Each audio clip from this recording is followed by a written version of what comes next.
All right, you are now live and recording. So it could be that the opening session is just now finishing up. So we can chat a little bit longer and wait and see who joins us. Sure. You know, I have a friend who's in the hotel business, and we were chatting about kind of conferences and events. Mm-hmm. And they're anticipating that that'll start coming back this summer, but it'll be a hybrid. There will always be this option for Absolutely. people who can't show up locally. Either they're not right. Yeah. With the schools, it'll always be a hybrid option. Yeah. Right. Well, welcome. I see a few people are joining us.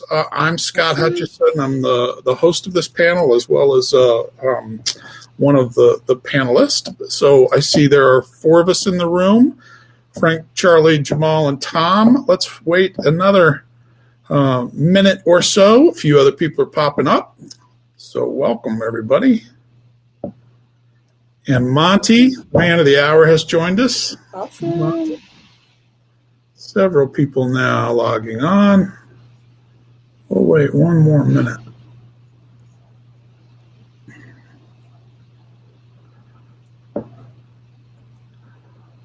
All right, well, let's get started. And if people join us a few seconds or a minute late, they can certainly do that. I'm not exactly sure how to know if you all are able to talk or if you can only use chat, but hopefully you know that. So I'll watch my screen. And if you have questions or want to have a discussion along the way, we would love that. But we will leave the last 10 minutes of our half hour together or so for some kind of open-ended Q&A. So I'm going to share my screen, hopefully. And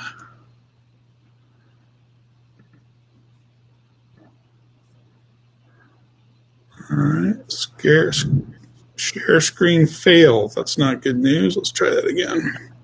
Share screen. Chrome tab. How about that?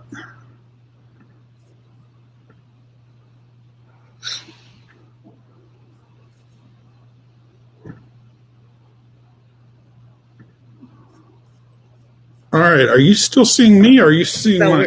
We're seeing multiples of your screen, so you might have to, when you share, there should be a button that says share application. All right. So try the application because you're pulling from PowerPoint. Okay. Oh my goodness. There's just like cascading versions. I know. So that stopped, right? Yeah, it stopped. Okay. So we're going to try this again. Share screen. Application window. Well, share.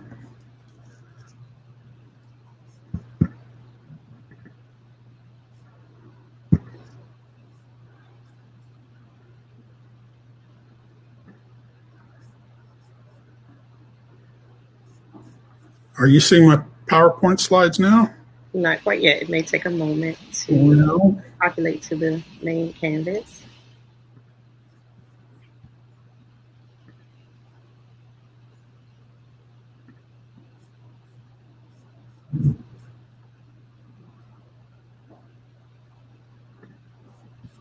All right, we're going to try this one more time. I'm going to share one more time.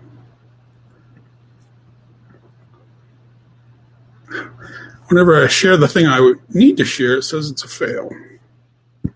Well, if it doesn't work here in one more try, we will just talk through something about an image. So, Scott, can you open it up in another tab, you think? Trying that, but it's not working out very well. Let's try one more thing here.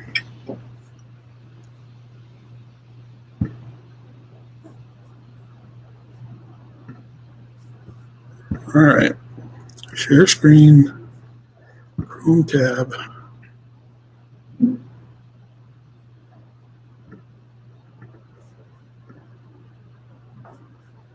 There we go. Hey, we've got it. All right. Well, sorry for the slow start. So again, we're going to talk about strategic doing. I'm going to give you an idea of how my journey has led to a new way of thinking about the complex issues that we face in our organizations and communities. Tell you a little bit about how we've applied that, but then turn to two of our most skilled practitioners of this discipline to really talk about how they have been using it. So my background actually has Chattanooga in it a couple of different times. So I lived in Chattanooga from 1983 to 1990, where I attended Tennessee Temple University, and it didn't take me 7 years. I finished in 87, but then I stuck around as my new spouse finished up her degree, and we got our careers started. And Chattanooga was a very different place back then. And I happened to get an odd job helping out in Chattanooga 2000, the big visioning exercise that began to reimagine what Chattanooga could look like. And by the time I left in 1990, we had seen some of those things that had been started back in 83, 84 started to come to pass. But it's not something that I paid much attention to. As you can see there, I left town, moved to Dallas, Texas to work on a large-scale software development project. And actually, it was the largest software development project ever in history at that time. And it failed, and it failed miserably. And it was an embarrassing failure for the 4 multinational partners that were involved. And it started to make me do some soul searching about what I wanted to do. So one thing led to another, and my wife and I decided to come back to Chattanooga, where we both attended UTC. I got my MPA there, and my wife got a degree in counseling. And it was when we came back to Chattanooga that we had seen remarkable change. Was it all the change that needed to happen in Chattanooga? No, but you could not argue that it wasn't remarkable change from what we had seen there a decade earlier.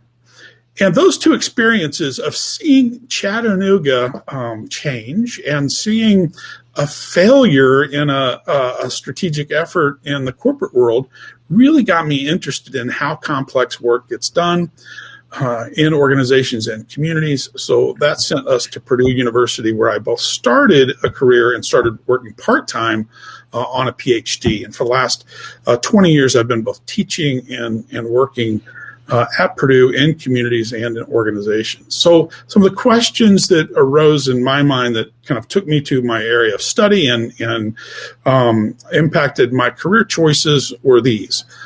Why are some large-scale transformation efforts successful? Chattanooga, not fully successful by any means, but a remarkable change in a short amount of time.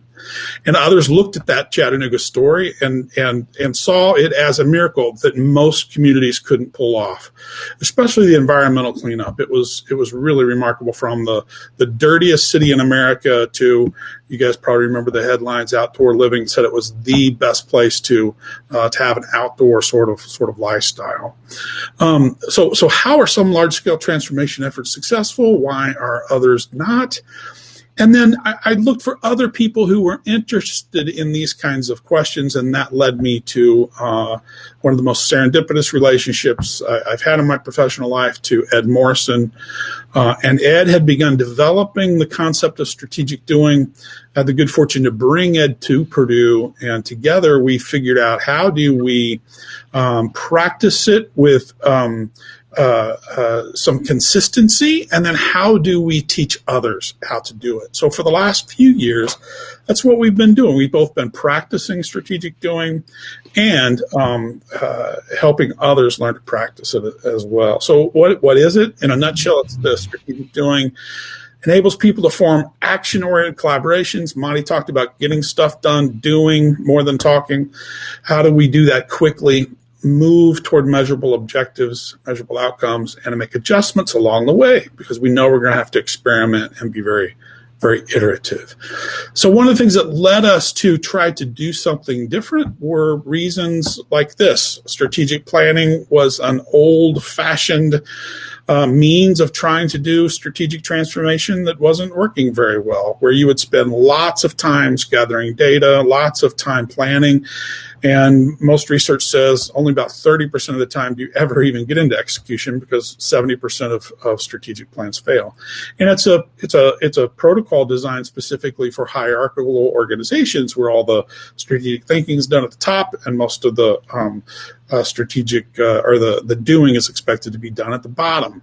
Strategic doing, on the other hand, is much more iterative, much more experimental, and it's designed specifically for open networks. So it's designed from the bottom up for a different kind of organizational structure. And the other thing that's different about strategic doing is it's not a either or. It's not, it's not either the leadership structure, whatever that is, formal or informal, or the grassroots people. It's really both. And you can accomplish both because everybody that's concerned with the community, rich or poor, has assets.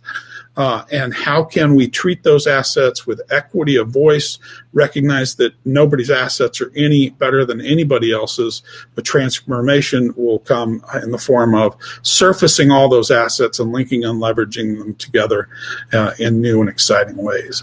So we do have a strategic doing credo that I think guides so much of what it is that we do, and anytime we get a chance, we try to remind people of that credo. So strategy answers two basic questions, always has, always will. Where are we going? How will we get there? We break strategic doing breaks those two questions down into four, and all of these questions get asked collaboratively in horizontal networks. What could we do? Of all the things we could do, what should we do? Of what we should do, all right, now let's make commitments. What will we do? What will you do? What will I do? What will everyone do? And we often do it in short time buckets, every 30 days. We think of strategy like software. You have a strategic action plan after your first strategic doing session, but we number it as 1.0. And 30 days later, we'll revise it to 1.1 and then 1.2 and then 1.3. So strategy is not an event. It's an ongoing way in which we think strategically and test out our hypotheses by acting strategically. We taught strategic doing and developed strategic doing long before we decided to write this book, but this book came out midway through 2019, and it kind of blew us all away in terms of the receptiveness that it's had. Because underlying those four questions, answering those four questions, those of us who practice strategic doing, we're following 10 rules, almost as an algorithm to help us help groups answer those four questions. And following those 10 rules requires 10 skills. And it's those rules and those skills that are outlined in the book. So, my last comment is my colleagues and I have had the remarkable privilege of training over 4,000 people in the strategic doing discipline from 147 countries. We've been to a lot of those countries, but a place like Purdue is a place where a lot of those people will come to us. And then, of course, the last few years, we've been able to reach people like this, but the vast majority of those numbers were in face-to-face interactions. So, two of those people that have been with us for a long time, learning and applying the strategic doing discipline, I'm pleased they're here with us today. So now you're going to hear from Michon Hicks, and after Michon, you're going to hear from Tom Banta, and they're going to tell you a little bit about how they're using strategic doing to transform their organizations and communities. So Michon, it's all yours. Great. Good afternoon, everybody. My name is Michon Hicks, and I am a Certified Strategic Doing Practitioner, as well as part of the training and teaching faculty. And also in my other life, I am a senior program analyst with the Department of Employment Services. And I am in charge of bureau strategy and compliance. So what that means is I work in the office of the director, and I ensure that all of our bureaus and units are doing what they need to do in order to meet the goals and objectives for the agencies. And I know that sounds really boring, but trust me, it is a full task. So one of the things we decided to do at the Department of Employment Services in 2015 was to figure out ways in which we could better connect our residents to our resources.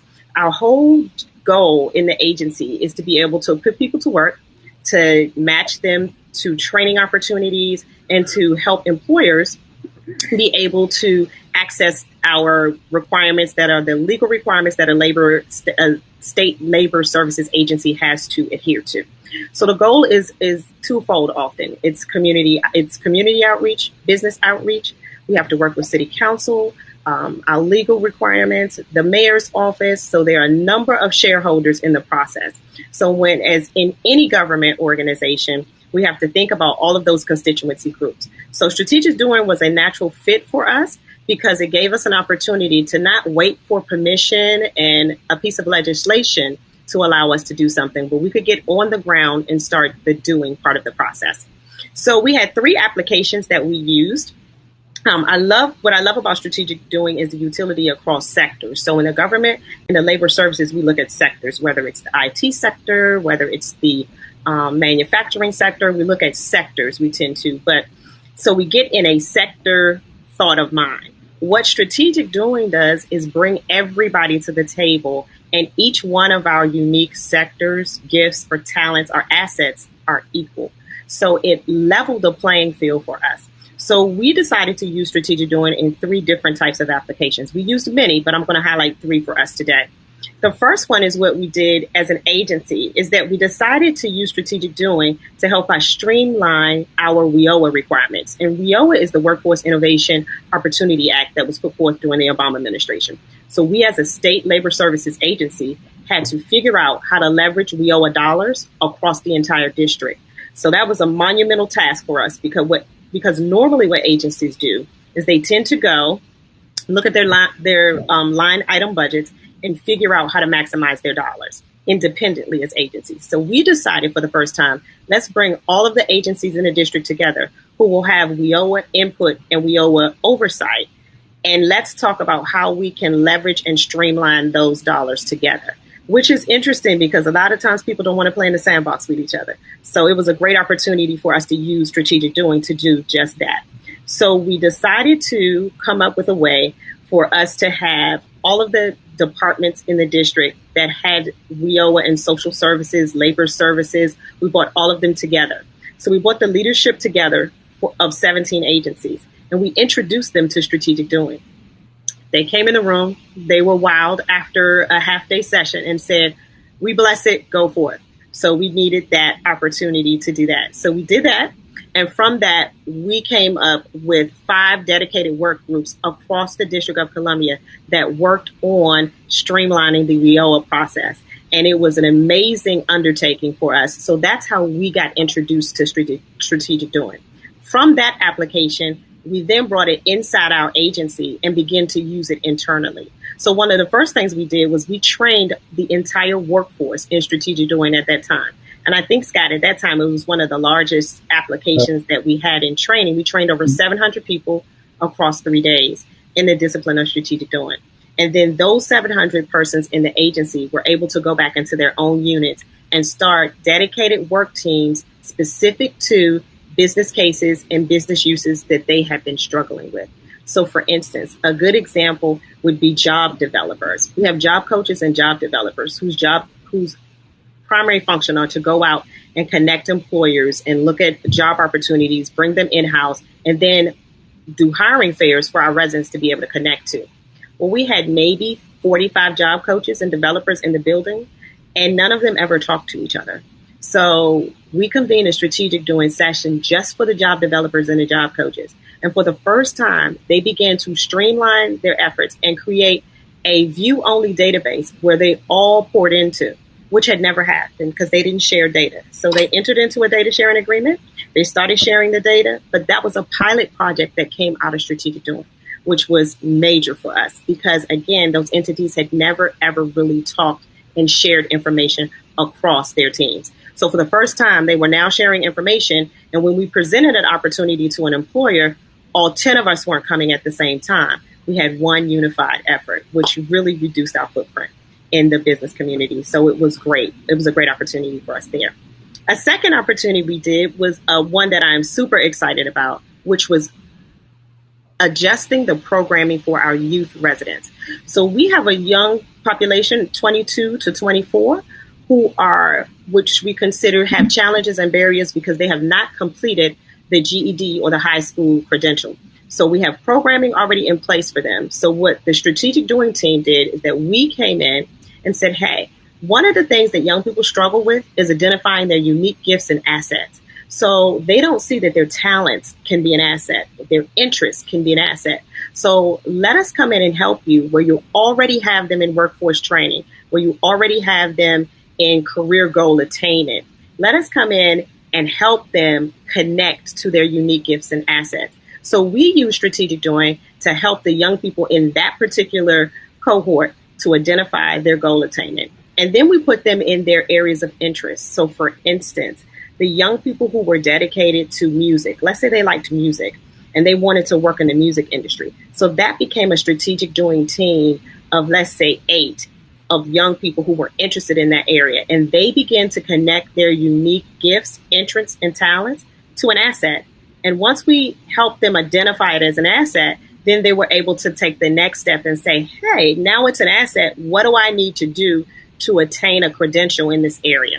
So it was a unique fit for us to use strategic doing with a group that we were charged to be able to program to in a very different way. And our last application highlights the homeless veteran population, which is a big issue for us in the district. So we wanted to figure out ways in which we could connect all of the members in the community, the business community, nonprofits, community-based organizations to be able to come together and pool the resources together and provide a one-stop for the homeless veteran reintegration program. So one of our lead strategic doing fellows in this particular area convened for the first time a group of partners that consisted of nonprofits, businesses, advocacy groups, community-based organizations, council members, teams. It was a multi-agency information session, and they developed a session in March of that year that had almost 100 participants in. That way they pooled their resources and decided this is what we need to do to offer better services to the residents in this particular population. And it was a great opportunity. But all of that came through strategic doing and our ability to program and provide better services. Well, thank you, Michon. And it's been wonderful to check in with you from time to time to hear about the remarkable things you're doing there with your colleagues. Now we're going to jump from Washington, D.C. to Iowa City and hear from Tom with a different kind of application, not necessarily agency-based or urban community-based, but in growing an entire regional economy, from an entrepreneurial ecosystem to new ways of thinking about and practicing economic development. So, Tom, it's all yours. Thanks, Scott. Thanks, John. Yes, thanks for having me this afternoon. It's great to be here. Hello, everybody. I've yet to venture to Chattanooga, but I am very familiar with that Outside magazine article from several years ago, and an outdoor enthusiast myself. My guess is that the Chattanooga region is very similar to the Iowa City region in many ways. Where, as Scott mentioned, I am part of an economic development organization. We're a 501c6 that serves a county of about 150,000 people. We're inside of a region of about 500,000. One of the handful of growing communities in the state, but we are probably most known for being home to the University of Iowa, Tier 1 research institution as part of the Big Ten. And so our organization has really been all in on the entrepreneurship model probably since 2012. And so we departed more of the more traditional approach to external focus, business attraction, kind of chasing silos and smokestacks. It never really fit our community. And so we made that pivot early 2012 and have really tried to build our economy and our work around it. I personally found ICAD and the economic development space in 2016, right at the end of, or the beginning of 2016, and found strategic doing shortly thereafter. And I was new to the ED space. I'd had a career in primarily industry, a little bit of community development, and a little bit of academia prior to that. And traveled to West Lafayette in 2016, came back to the community, had found a new skill, a new tool that I was extremely excited about, but I wasn't quite certain exactly how I was going to put it to work. So spent most of 2017 with a strategic doing hammer that I used everything as a nail. And I cut my teeth with that and learned a lot. I took my lumps along the way, but as Scott had mentioned, this is a skill, and with any skill, you have to practice it. And so I used it early on in a lot of our cluster development work, trying to enhance our position as an automated vehicle proving ground for autonomous vehicle testing, and some other things around AI and leveraging some of the technologies coming out of our university. What I also realized by the end of 17 is that I couldn't do it alone. I needed help. And in order to really change the mindset of our community, I needed other folks to have access and buy-in with this methodology and approach. And so I organized a series of trainings over the course of 2018 and 2019. We brought Scott and his team in, Ed and others over that 2-year period, and trained up close to 70 practitioners across 3 sessions, about 60 of which live in the region. And we draw on that group for a variety of different things. And started slowly migrating and expanding this mindset throughout our community. And really, my view of economic development and the future of economic development really lies in our ability as an organization to convene these disparate groups, convene our business leaders, convene our nonprofit leaders, convene our city and civic leaders in a meaningful way around some very complex and challenging issues, and be that organization that helps to guide those conversations. As an economic development group, as many of you may know, we don't necessarily create anything. But our value does lie in our ability to have vision to the long-term horizon, understand the needs of our immediate business community and constituent base, and then start to think about ways we can start to weave those together and start to build out these collaborations. And so when the pandemic hit about a year ago, we were uniquely positioned and very well prepared, given the prior work that we had done in this space in training up these groups, bringing this mindset and approach, this thought of collaboration and convening and guiding conversations to our community. And so you see a list here. This is work that started late 2019 and is ongoing today. But we formed in March of last year, kind of a collaborative group called Project Better Together, which was our economic development agency, our local chamber, our CVB, which is Convention and Visitors Bureau, our downtown district, and the business leaders from the community. And we've convened weekly calls every Friday with that group since March of last year, and they're ongoing today. And outside of those calls, we started to identify some major issues in the community. And we used the fact that our entire organization and a number of other leaders in our community have been trained in this discipline to start to organize and convene these conversations. And this is just a sampling of all the different areas that we've touched on and launched discussions and engagements.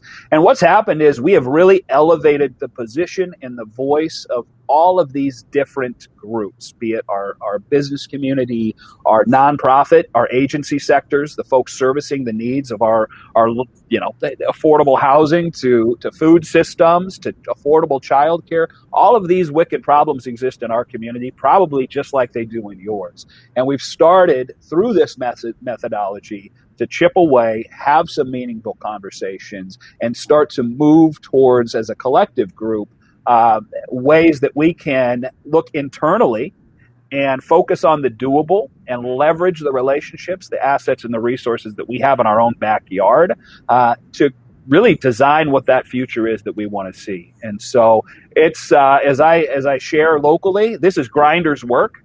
It's gritty, it's messy, it's tough, it's not easy. There aren't any silver bullets out there, but this is the best approach, the best methodology that I have seen to bring people together in a meaningful way, to give them voice, to give them space, and start to chip away at these really, really challenging issues that many communities are facing. We're not alone and unique. And so I remain bullish on this and believe that the communities that are effective at this approach to economic development will be the communities that thrive in the future. And I'm hopeful that Iowa City is one of those. And a lot of it is built on the backs of SD and how you bring people together in a meaningful way. Well, thank you, Tom, and thank you, Michon. And I know we cut our time just a little bit short because of my technical issues. But I do encourage you to point your camera to that QR code if you want to learn more or just do a little bit of Googling. But I'm going to stop sharing this screen so I can see people's faces again, I hope, and see if there are questions that we can answer in our last minute or two together.